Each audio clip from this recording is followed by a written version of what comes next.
Hi hello friends, welcome to our Shri Babu study point channel. ఈరోజు మనం discuss చేయబోయే topic Andhra Pradesh చరిత్రలోని శాతవాహన పూర్వయుగంలో ఆంధ్రుల గురించి విదేశీ గ్రంథాలలో ఏ విధంగా ప్రస్తావించబడిందో తెలుసుకుందాం. ఈ వీడియోని చూసే ముందు మన ఛానల్ శ్రీ బాబు స్టడీ పాయింట్లో ఆంధ్రుల గురించి వైదిక గ్రంథాలలో ఏ విధంగా ప్రస్తావించబడింది, ఆంధ్రుల గురించి బౌద్ధ గ్రంథాలలో ఏ విధంగా ప్రస్తావించబడిందో వీడియోస్ అప్లోడ్ చేయడం జరిగింది. ఎవరైనా చూడకపోతే చూడండి. ఆ వీడియోస్ యొక్క లింక్ని డిస్క్రిప్షన్లో ఇస్తున్నాను, అక్కడి నుండి చూడండి. ఎందుకు వీడియోస్ని చూడమని చెప్తున్నాను అంటే ఏ సబ్జెక్ట్కైనా కంటిన్యూషన్ ఉండడం ఎంతో అవసరం. ఎందుకు అంటే సబ్జెక్ట్ అనేది బాగా అర్థమవుతుంది, అలాగే చాలా కాలం పాటు గుర్తుండిపోతుంది. అందుకే వీడియోస్ని చూడమని చెప్తున్నాను. ఇంకా మన ఛానల్ని ఎవరైనా సబ్స్క్రైబ్ చేయకపోతే సబ్స్క్రైబ్ చేయండి. అలాగే ఈ వీడియోస్ని మీ ఫ్రెండ్స్ అండ్ రిలేటివ్స్కి షేర్ చేయండి. లైక్ చేయడం మాత్రం మర్చిపోవద్దండి. మీ యొక్క అభిప్రాయాన్ని కామెంట్స్ రూపంలో తెలియచేయండి. విదేశీ గ్రంథాల్లో ఆంధ్రుల ప్రస్తావనలు. ఆంధ్రుల గురించి విదేశీ గ్రంథాల్లో ఏ విధంగా ప్రస్తావించబడిందో తెలుసుకుందాం. ఆంధ్రుల గురించి ప్రస్తావిస్తున్న తొలి విదేశీ గ్రంథము ఇండికా. ఆంధ్రుల గురించి ప్రస్తావిస్తున్న తొలి విదేశీ గ్రంథము ఇండికా. ఈ ఇండికా గ్రంథమును మెగస్తనీస్ అనే చరిత్రకారుడు రాశాడు. ఈ ఇండికా గ్రంథము గ్రీకు భాషలో క్రీస్తు పూర్వం 300 కాలంలో ఈ ఇండికా గ్రంథమును మెగస్తనీస్ రాశాడు. ఈ ఇండికా గ్రంథంలో ఆంధ్రుల గురించి ఆంధ్రులు కోటలు కలిగిన 30 నగరాలున్నాయని చెప్పబడింది. పురావస్తు త్రవ్వకాలలో ఆంధ్రులకు కోటలు కలిగిన 30 నగరాలున్నాయని వాస్తవ అవశేషాలు వివిధ ప్రాంతాలలో బయటపడ్డాయి. ఆ యొక్క ప్రాంతాల గురించి తెలుసుకుందాం. తెలంగాణలో జరిపినటువంటి త్రవ్వకాలలో కోటిలింగాల, ఇది జగిత్యాల జిల్లాలో ఉంది. ధూళికట్ట పెద్దపల్లి జిల్లాలో ఉంది. పెద్ద బంకూరు, ఇది కూడా పెద్దపల్లి జిల్లాలో ఉంది. ఏలేశ్వరం, ఇది నల్గొండ జిల్లాలో ఉంది. పోదన, ఇది నిజాం జిల్లాలో ఉంది. మరియు కొండాపూర్, ఇది సంగారెడ్డి జిల్లాలో ఉంది. తెలంగాణలో ఇక్కడ ఈ ప్రదేశాలలో ఆంధ్రులు కోటలు కలిగిన నగరాలున్నాయని ఈ ప్రదేశాలలో బయల్పడ్డాయి.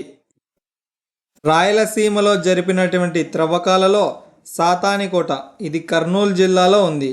మరియు వీరాపురం, ఇది కూడా కర్నూలు జిల్లాలో ఉంది.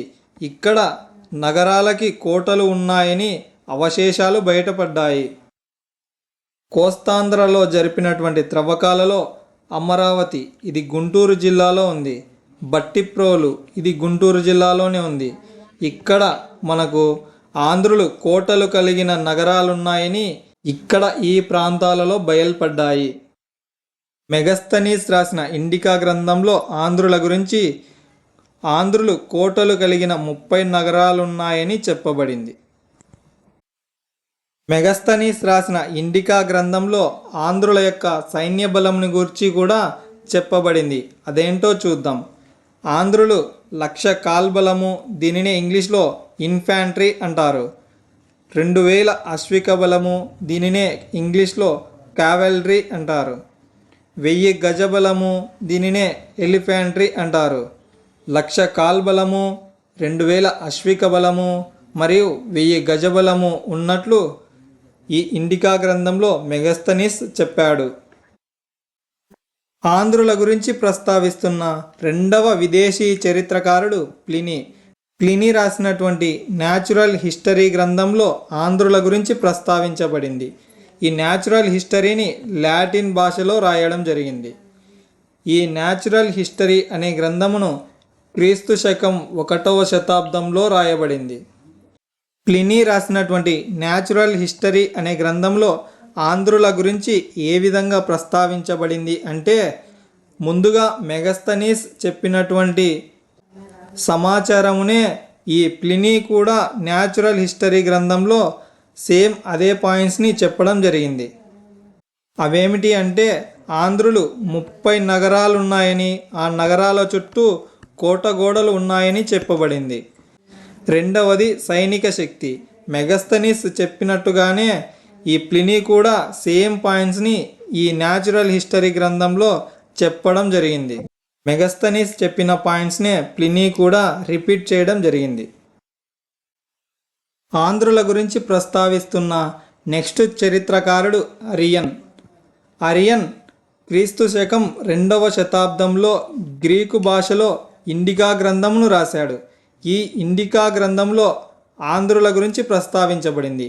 ఏ విధంగా అంటే ఆంధ్రుల్లో 118 తెగలున్నాయని మరియు వారికి 30 రాజ్యాలున్నాయని ఈ ఇండికా గ్రంథంలో ఈ అరియన్ తెలియజేశాడు. ఈ అరియన్ ఆంధ్రుల్లో 118 తెగలున్నాయని మరియు వారికి 30 రాజ్యాలున్నాయని ఈ ఇండికా గ్రంథంలో తెలియజేశాడు. మెగస్తనీస్ రాసిన ఇండికా గ్రంథము క్రీస్తు పూర్వం 300లో రాశాడు మరియు అరియన్ రాసిన ఇండికా గ్రంథము క్రీస్తు శకం 2వ శతాబ్దంలో రాశాడు. ఇవి రెండూ కూడా గ్రీకు భాషలో రాయబడ్డాయి. ఇలాంటి మరిన్ని వీడియోస్ కోసం మన channel Shri Babu study point ఛానల్ని like, comment, share and subscribe చేయండి.